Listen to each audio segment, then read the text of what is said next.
Well, good afternoon, everyone. It's Mark and Ann here with CareQuest Solutions. We have a fantastic show today, don't we, Ann? Yes, we do. I'm so excited.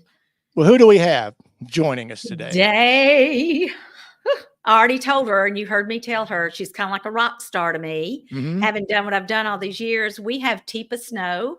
Mm-hmm. Teepa is a dementia care specialist. Anyone that's been around this industry a long time, I'm sure, has heard Teepa speak at some point. Mm-hmm. Teepa comes to us today bringing her degrees from Duke University and University of North Carolina at Chapel Hill. She has a company called Positive Approach to Care. Mm-hmm. And Teepa and her team work with the latest medical information. They do international research. They are trying very hard to get support for individuals that are experiencing that neurocognitive degeneration, and to help Okay. families to know a little bit better and understand a little bit better about dementia. So I'm Okay. so excited to have her with us today. I am too. So let's count this down and let's get this show to going. Great.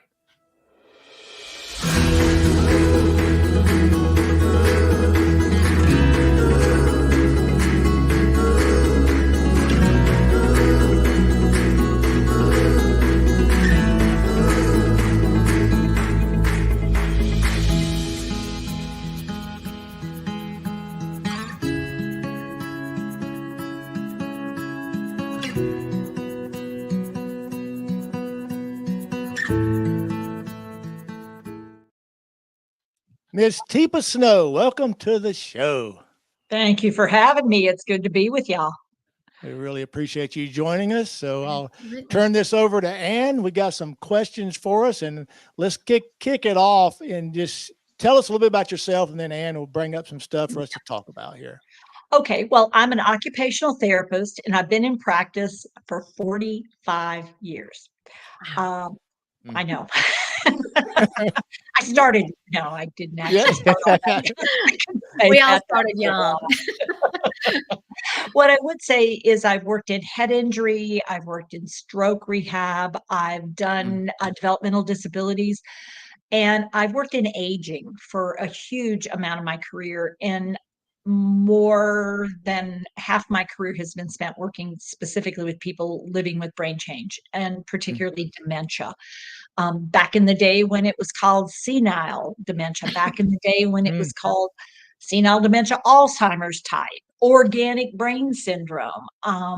And what we know now versus what we knew then is like day and night. I mean, we have learned so much in the last 25 years that it truly is like coming out of the dark ages and starting to recognize, wow, this is an incredibly complex syndrome. It's not even a disease, it's a syndrome, it's a collection of symptoms. And there's so many variations. Wow, this is complicated. And yet we ask families to take it on at the drop of a hat with almost no support and make this journey. You'll hate it, but you just have to do it. And it's like, wait a minute, this doesn't make sense. Hang on, that's illogical. Well, I think that's a good point, is no one knows what they're doing or how to handle it. Hence, that's what you're here for, right? Yeah, I mean, truly, even in this day and age, the number of people that go to the doctor and they hear the words, well, we think your mom, your dad, your husband, your wife, your sister has some form of dementia, might be Alzheimer's, might be Lewy body, looks like this time it might be a frontal. I mean, there's all kinds. And you probably are going to say, well, what do we do? And they'll say, well, there's not a lot that can be done. You could try this trial. Here's some medication. You probably better get your affairs in order. It's like, whoa, time out. Okay, so the person you're caring for has some brain changes, and there's going to be more. Here's the reality. You're going to have to change your brain so that you're going to be able to support and help them. Here's some resources you need to know about so that you can get started, because there is life after dementia. There's a lot of life. So we got to figure this out. Yeah. Absolutely. Yeah, That's absolutely. not what happens. That is not what's happening, and it needs to friggin' change. Yeah. Yeah. So let's talk a little bit. And Mark's going to throw me up some banners. So, I don't at this point know that I have dementia, but I need reminders. Hang on. Mark is doing a great job with visual cueing. It's very, very good, because then you don't have to think and remember what was the next question I was supposed to ask her, because you said you were a little. See, I'm going to steal that from you, Teepa. It's visual cueing. I like that. It is visual cueing. It's a great visual cueing. I love it. Let's talk a little bit about kind of what have you seen over the years really as being a typical age when that's a scary see those changes. Yeah. There you go. Okay. So so the question came up. And so here's the tricky part. It depends on the kind of dementia. Yeah. So for a classic sort of Alzheimer's, which is the most common type of dementia, somewhere around 70 to 75 is the time I might be noticing the first symptoms. The symptoms have actually been happening for 5 to 20 years, and I haven't picked up on it as a pattern. I see it and I think, wow, she's asked me that. I mean, what was that all about? Weird moments. But the pattern gets so established somewhere between 70 to 75 that it's like, my gosh, I mean, if she's asked me once, she's asked me 5 times. I mean, we've had the same conversation, like, why can't she come? I mean, she's asked, it's where it's getting real steady. However, if somebody has like a frontal temporal type dementia, that's called a young person's dementia. The average age of that is only 45 to 55. Oh, wow. Okay. And the first symptoms are often in the front of your brain is behavior. So you get impulsive, you're making mistakes, you're having trouble with sequencing, you're spending money like you have lots, you're driving a car really fast and having accidents, or you might be not doing anything, like you quit. Now, hey, wait a minute. I drove cars really fast a lot of times growing up now. Perfect, Mark, because what we're seeing is what you did when you were a teenager. Sure enough, when you didn't have the prefrontal cortex yet, and now you're losing it. Check. I knew there was something going on with you, Mark. I know it. Yeah, but we got to be careful, because people will say, well, it's midlife crisis. He's always been that way. Yeah, he's always been that way. Has he, or is it getting more significant? Yeah. It's like Ada just shared, there can be quality of life after dementia, which is true, right? But that gets back to what you're saying is learning how to see what it is and not be fighting it, but helping by having the knowledge. Yeah. Yeah. But when you know what you're doing. And so if I notice early on, boy, you're having trouble finding words, I may be thinking about something like, wow, what is going on here? Because what you'll sound like, I'll give you a couple of examples just to give you, for instance. So, the one that we were talking about, the one that goes down to the place where I'm thinking, where we go to get the stuff, where you use it. You know what I'm talking about, right? Okay. Like, what? I don't want to talk to you anymore, but because what I'm using substitute words. I've got a nice fluency, but I'm not using any specific nouns. Okay. And what that means is my first words that are disappearing on me are the names of things.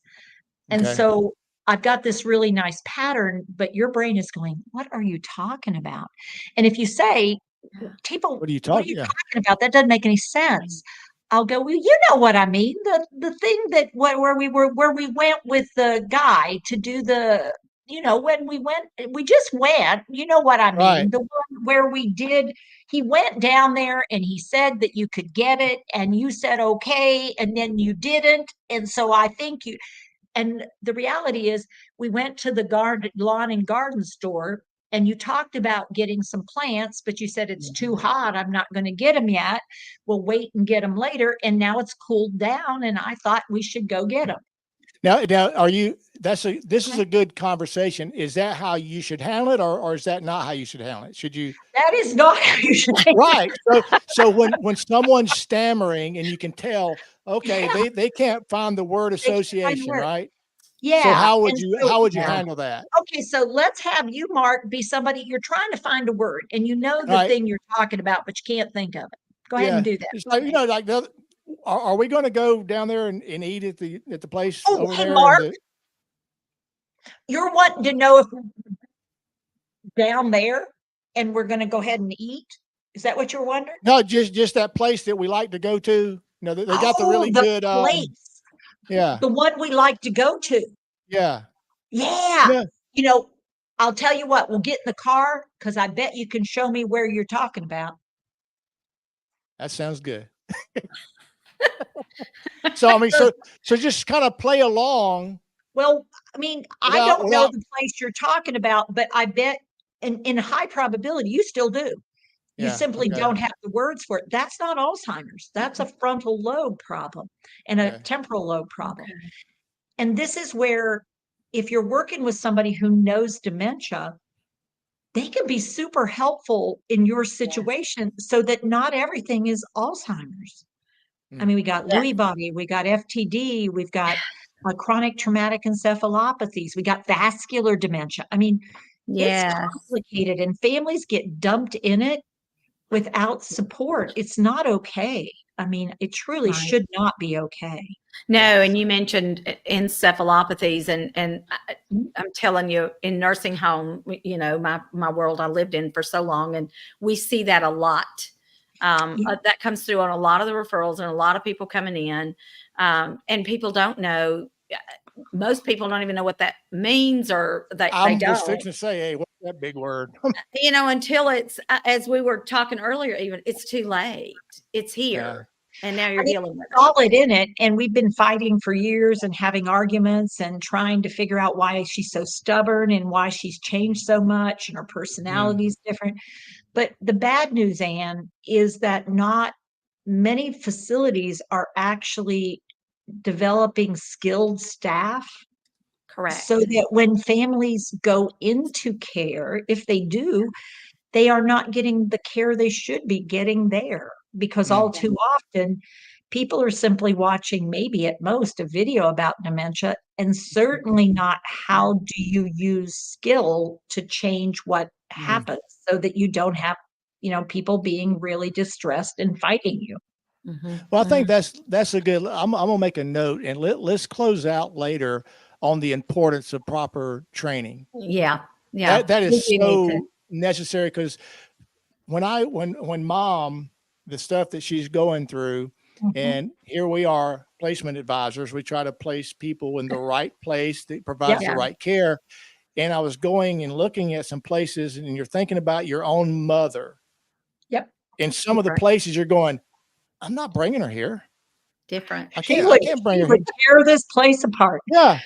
But you guys have shared something that I'm trying to help my dad as well, because he's 93. They've been married 71 years. So it's hard to untie that many years of the past. And I went out there this morning, and the nurse, you know, she has 24-hour nurses at home.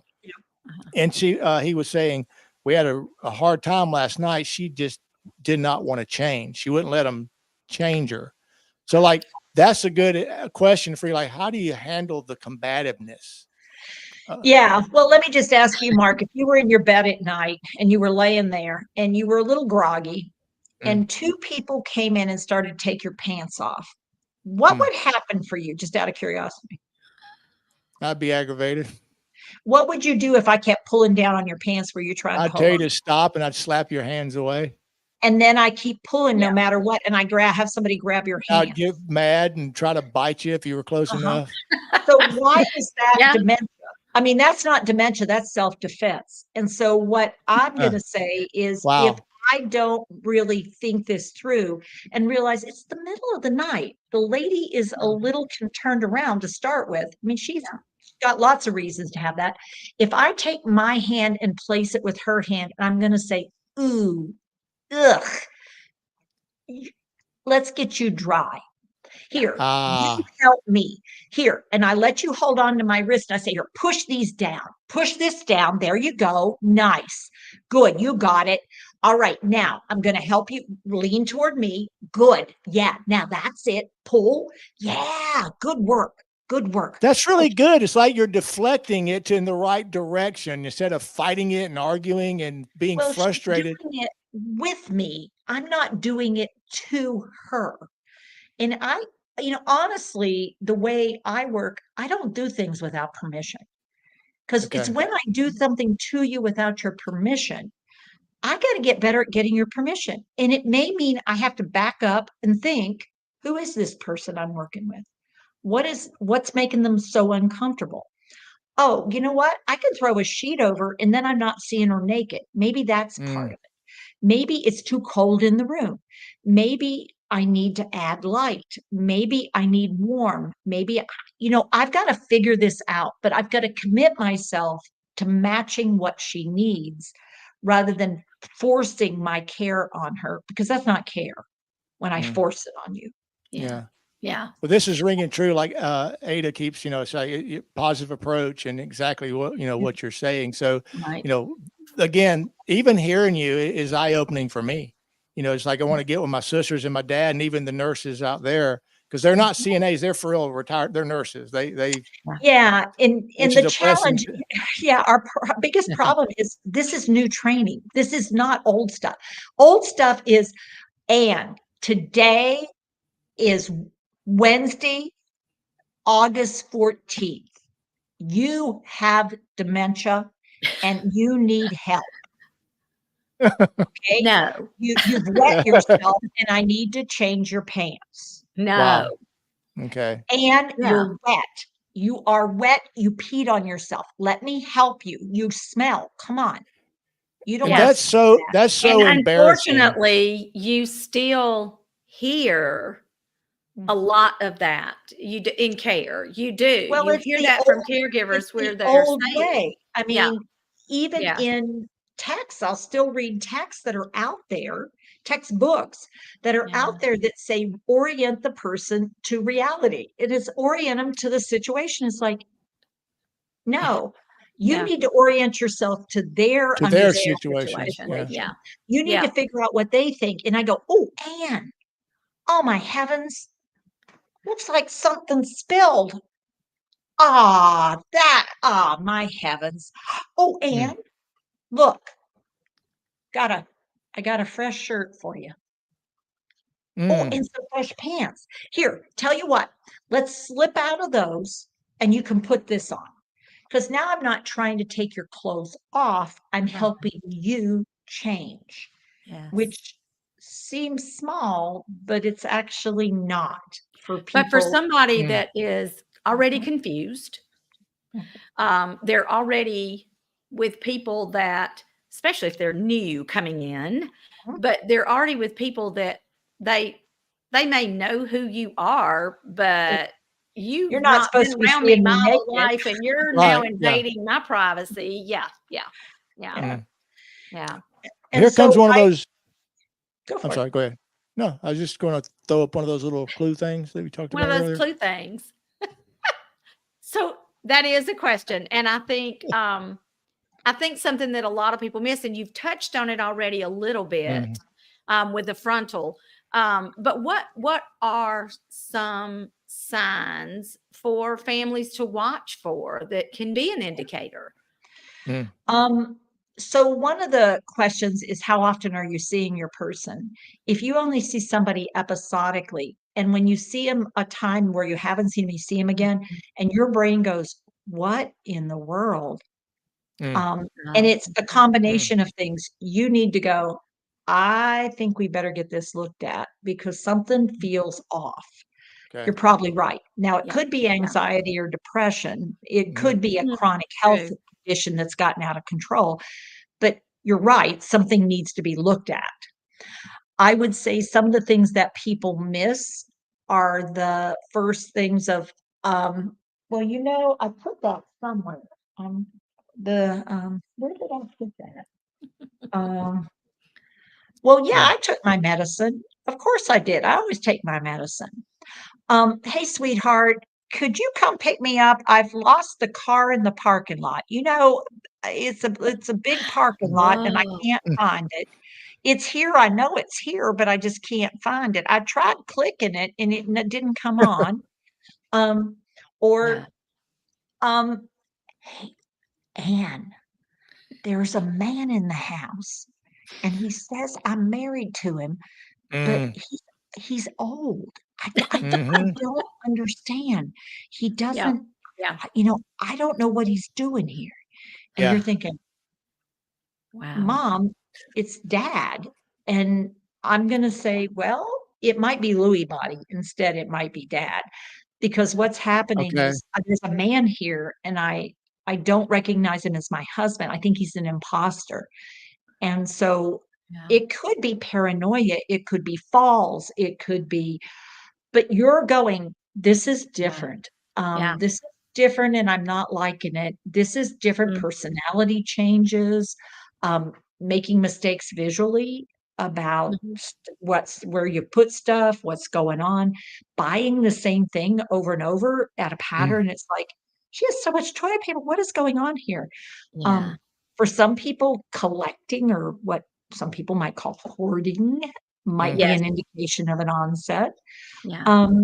Going back and forth to the doctor a lot, or being unwilling to go to the doctor when I've routinely managed to get to it. Not taking care of my teeth, not taking care of the dog, not making it to appointments, skipping and not wanting to go do things I've always done, not giving up leadership, saying it isn't worth it. I'm not going to do this anymore. Yeah. Because sometimes it can masquerade with depression or anxiety. So any of those things should raise my alarm bell to get something looked at. And it doesn't mean it is, but it means something's changing, and we want to figure out, is part of it dementia? Is part of it something we can fix and improve the quality of life? Well, and things like you're talking about where they don't want to do things anymore. And I always think about, because I actually did a blog on this.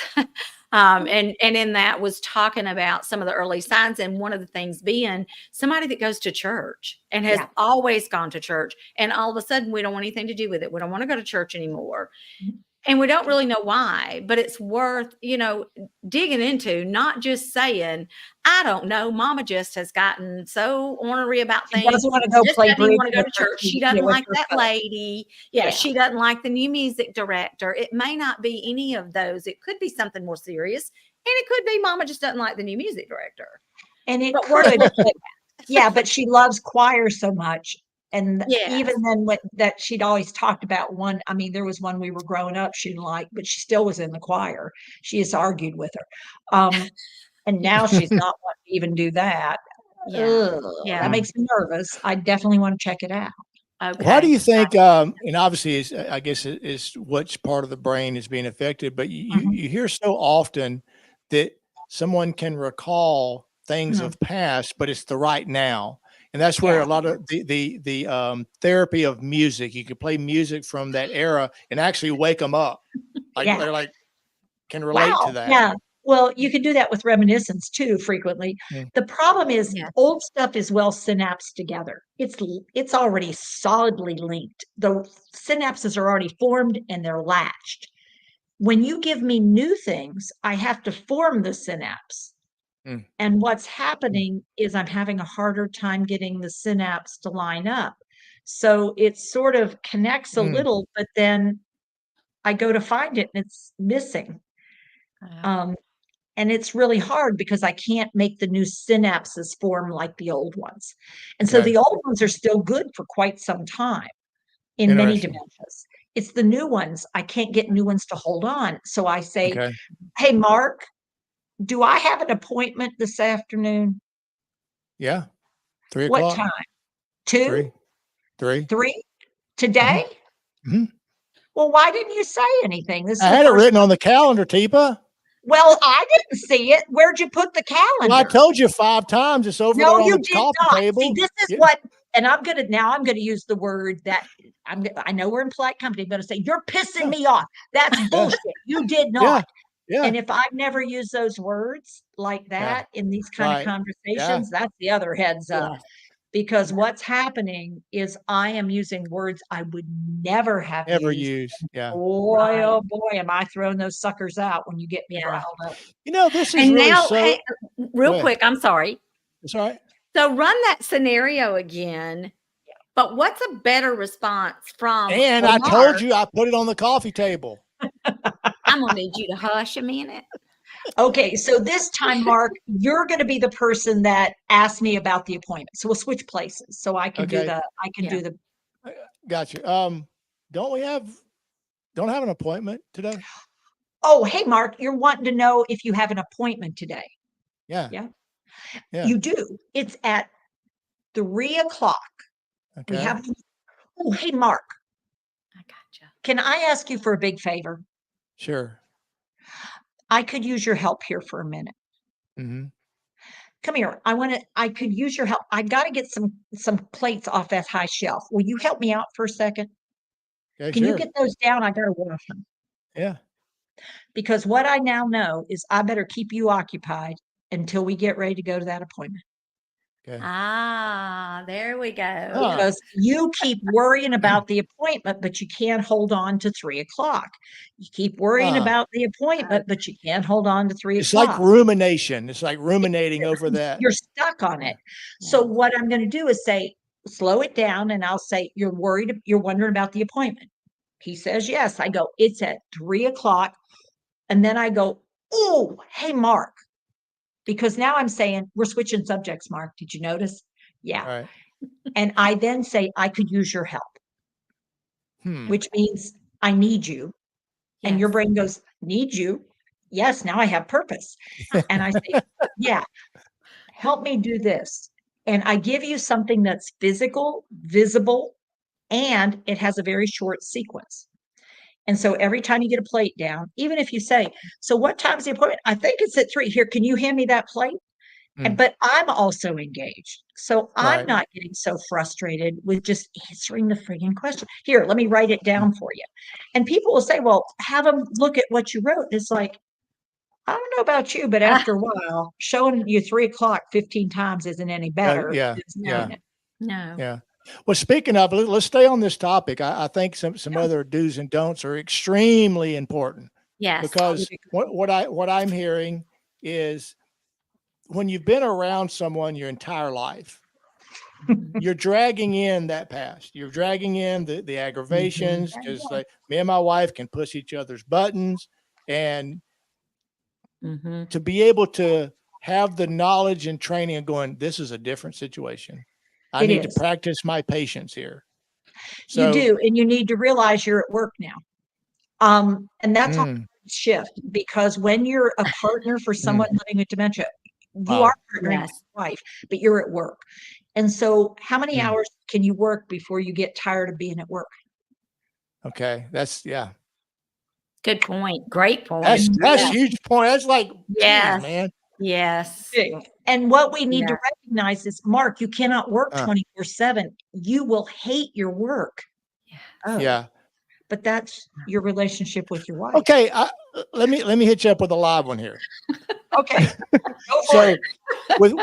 with Dad being 93.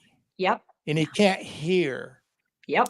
How can I help Dad understand? Because I'm trying to understand. So like when Mom, she'll bring up stuff about when we move into Jonesboro, when we going home. I'll just say like, I'll just respond.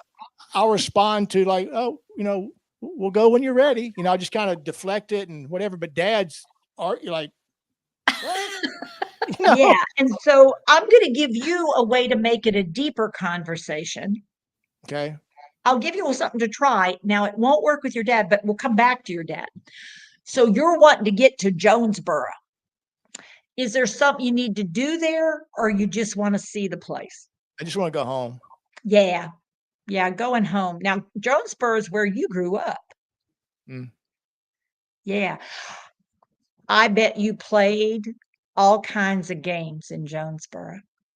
I bet when you were a little girl, you would go do jump rope and hopscotch. I bet you any money when you were a little kid in Jonesboro, you had lots of friends. It's cool about you sharing this, because one of the things Mom used to do when I was the baby, yes, I was the baby.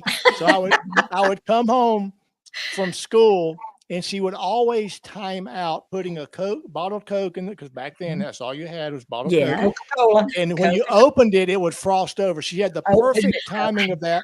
So the other day I actually laid in bed with her, and she was so just crying and confused. Mhm. And I said, remember when you used to put those Cokes in the freezer? You got one in there for me now?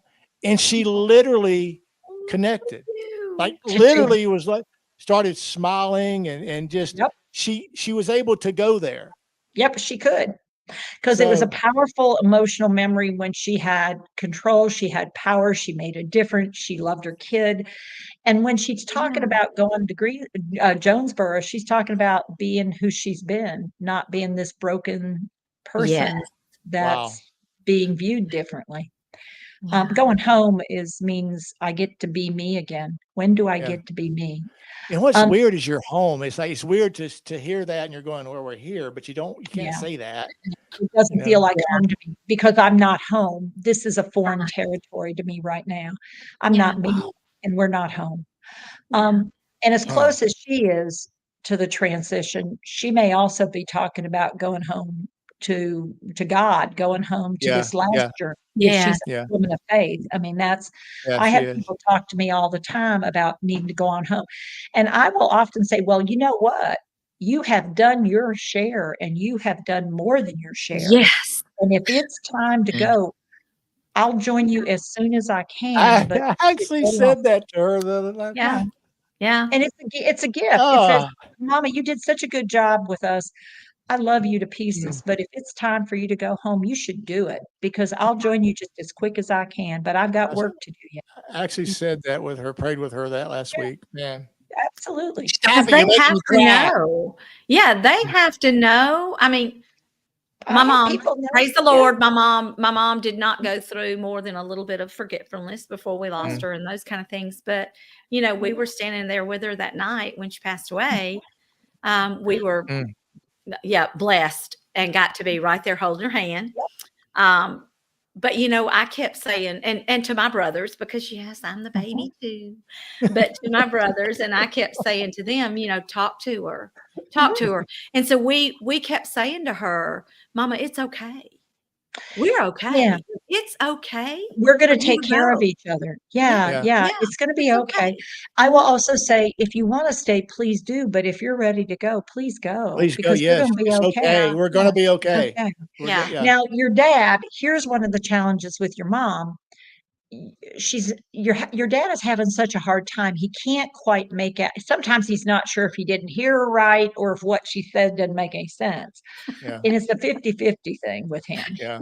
Yeah. And he's really missing her. So one of the things I'll ask people to do is, you know what? Tell some of the stories when you guys were first married.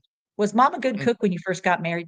And talk to him in front of her, but have him tell the story of when they first got Let married. me grab this. I want to show you something. Yeah.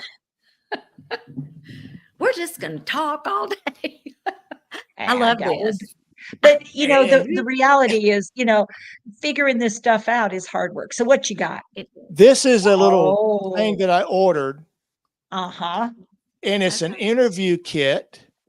And it has the 3 different sections. It's later life and reflection, it's midlife, and it's early life. Yep. And so you can get with your loved one. And I actually did this with mom and dad last year before mom went to the hospital. And I just did my own version of it. If you want to see your loved ones wake up, is stimulate their minds and start asking them, what was it like? What was y'all's first date? You got it. Yeah. I mean, they came alive. Yeah. And And it's almost what like I would say is, you know what, Mark? That's how you can involve your dad with your mom is you ask your dad questions about that and mom's listening. True. And he'll tell stories to you and not argue with you. Whereas when he tries to talk to her, can't find her. And he wants his wife back. And he's having such a hard time not having his wife. You give him his wife with the story. She gets to hear her husband love her. And you get to be the person who does that for both of them. Yeah. And that's your that. gift. That's Aw. awesome. See, I told you there were gifts, Mark. Those little Well, times, Are you sure you're not the old sister? Because you used to have a whole lot of I told you so in you. I'm just an observer. Sneaky. That's to him. I usually, Ann and I usually will close out and just say, hey, anything you like to add before you go. So if you don't mind, we kind of touched on this pre-show. This has been so informative talking with you, and we haven't even scratched the surface.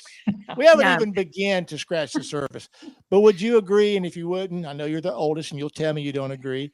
So with that said, I think it's so important that we talk about like the memory care communities that people are going into, the nursing homes, anywhere, the hospitals, anywhere someone is coming in with any form of this, of training the professionals that are dealing with them. And like you just said earlier, Teepa, the family, you're at work when you're around them. You got to look, that's such an interesting, you got to realize that. You really are. Let me look at this as I'm at work and I've got a responsibility here. So let me remove my impatience. Let me remove my history of knowing them all these years, and let me know how to do this, because let me have a new relationship. Yeah. So let's talk about, do you offer training to communities?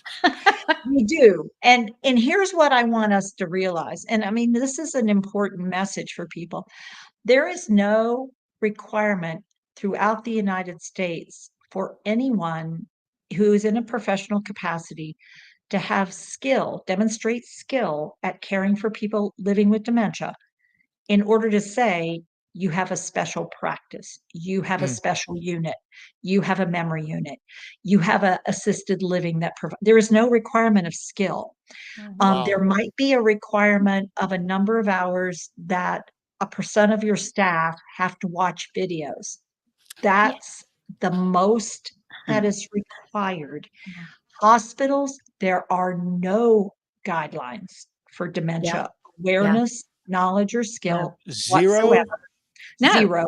They're in and out of there. You know, they don't live with them like you do assisted living, memory care, nursing home. Yes. And so what that means is hospitals are in fact one of the most dangerous places in the world, and ERs for people living with dementia. Even though we take them there for care in an emergency, the preparation for people serving them is zero unless they've actively chosen to get skill training. And it's very, very rare. And so many times in a hospital setting, and again, I'm speaking from a nursing home side of this, of what we got referral wise and those kind of things. But, you know, we would get people in that had been put in restraints, and they're putting a 4-point restraint. And that's not saying anything against the hospital being ugly. I don't mean it that way in any, but it's just a fact. And the fact is because there's not the staff there that's going to sit there by bedside and watch this person not get up or watch this person not be irritated and agitated. They can't just sit there. They can get sitters in sometimes. And I wish it were just the 4-point or the restraint, because then we have chemical restraint on top of it. So the drugs are applied in addition, and then they come back to the community with a medication they can't stay on, they shouldn't be on. And it was so that we could evaluate their urinary tract infection. But now they're incontinent, and now they fall, and now they fracture their hip, which is where they end up going back to the hospital. So this cycle of not appreciating and understanding what's going on when someone's living with dementia is the biggest challenge we have right now. We have a system that doesn't appreciate, you do need skill, you do need training, and you do need knowledge to do this work. It's not just anybody can do it if they have patience. That's wrong.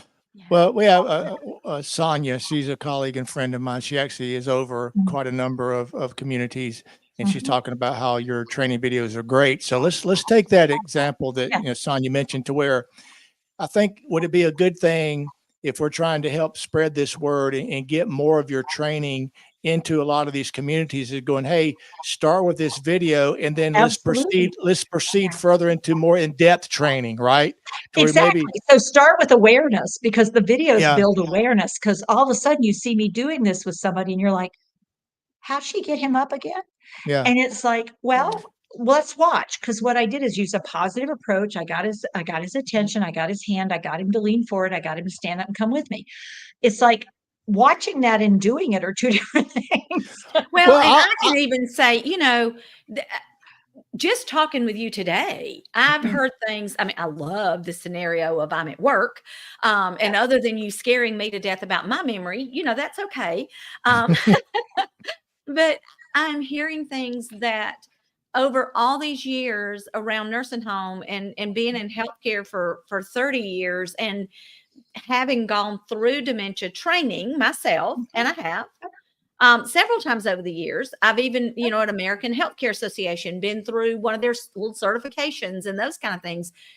I've never heard some of what you're saying today. Yeah. And it's amazing. And of course, it's been several years, a few years back that I went. But it just is, I've been through some of what they go through. I've watched some of the videos. I know enough to know that, yes, it is all in the approach, but that doesn't mean that I've got even a drop in the bucket of what it really takes, to be skilled, as you say, skilled in that training and what you're actually doing with them. Well, Teepa, even the way we were role playing, I'm not just saying this, the way you were responding in the role play, it's important. I'm like, wow, okay, that's really good. I didn't think about it that way. And then giving the example, it's like Jody, she created the Blue Hug. She's a colleague, and the Blue Hug is a neoprene shower garment. She's been on the show a couple of times, and it helps the sensitivity of them taking a shower and all. But this really is such an important topic. I know I'm preaching to the choir here, but any way we can help. It breaks families. So I would agree with you, Mark. If you don't figure this out, it breaks families.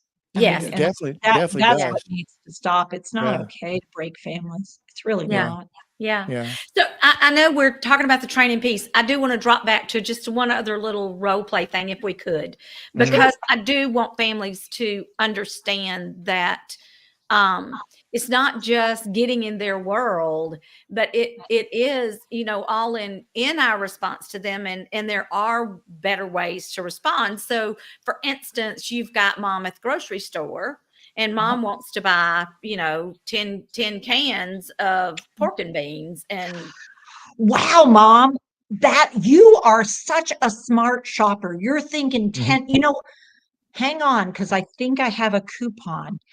I don't have it with me. How about, let me check it. Let's not get it now, but I'm going to put it on the list, because if I have that coupon, we can save a lot more money. So tell you what, hold off on that till we get home and let me check and see. And I'm going to tell you, I'm going to put pork and beans. Now, look at the cans.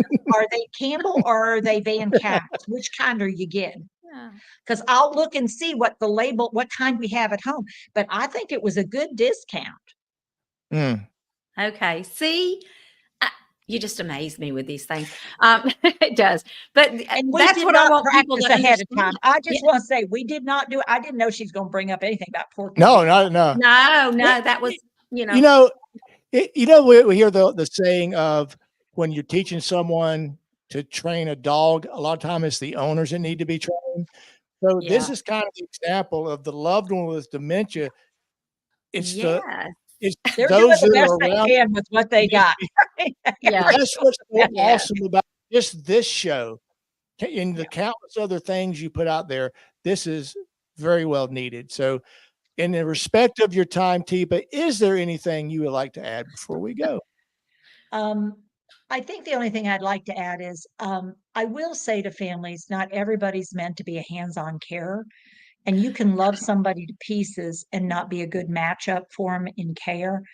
So find the place you're supposed to be in the life that you're living and the life you're supporting, and don't step in the trail and the road where you don't belong, and find somebody who can and really respect their skill set and help them build their skills. But if it's not for you, don't feel like doing it is the right thing, because it isn't. It'll hurt, and let's not go there. Let's find some other way to do that. Absolutely. And I hope that you will consider coming on the show again with us at some point. Would love to have you come back, because there is so much to be talked about and discussed. Just to dovetail off of you talking about their, they may not be the caregiver. That is part of what Mark and I are trying to accomplish, is just reaching out to families, getting information to them. And we tell them this at the end of every podcast: please reach out. You are not alone. You are not alone in this journey. Just feels that way. Mark, I have to say, I know, Mark, I'm very proud of you for some of your little things that you've shared today that you've done with your mom. How wonderful. But everybody doesn't know that, and everybody doesn't get it. And you're around it a lot now. Being around the industry is, if it was for being in this industry, I'd have been clueless.